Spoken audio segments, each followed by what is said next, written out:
Gold's recent dip isn't just about markets. It's a reflection of a high-stakes gamble unfolding in the shadows of economic uncertainty. As traders grapple with the fallout from Donald Trump's pledge to eliminate tariffs, the precious metal has swung in and out of favor, mirroring the confusion over how this policy shift might reshape global trade and inflation. But here's where it gets controversial. If Trump's no-tariff vow is meant to calm markets, why is gold often seen as a safe haven during chaos, struggling to hold its value? The answer lies in a tangled web of data, expectations, and the Federal Reserve's next move. Let's break it down.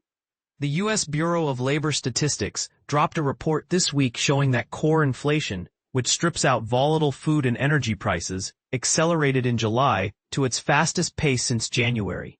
That's a red flag for the Fed, which has been walking a tightrope between fighting inflation and avoiding a recession. Meanwhile, goods inflation, think cars, electronics, and other physical products, remained relatively tame. This split suggests that the real pressure on prices isn't coming from factories, but from services like healthcare, housing, and education. And this is the part most people miss. Services inflation is notoriously sticky because it's tied to wages, which are hard to adjust quickly. Enter the Trump factor. His promise to scrap tariffs has traders scratching their heads. On one hand, removing tariffs could lower import costs and ease inflation. On the other, it might signal a shift toward free trade, which could weaken the U.S. dollar and push gold higher.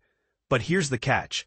If the Fed raises interest rates to counter the core inflation surge, gold could face downward pressure regardless of Trump's plans.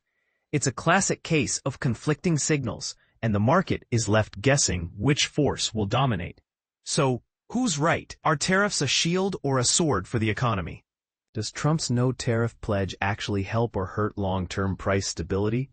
Share your thoughts in the comments. This is a debate that's far from settled, and the answer might just shape the next chapter of global markets.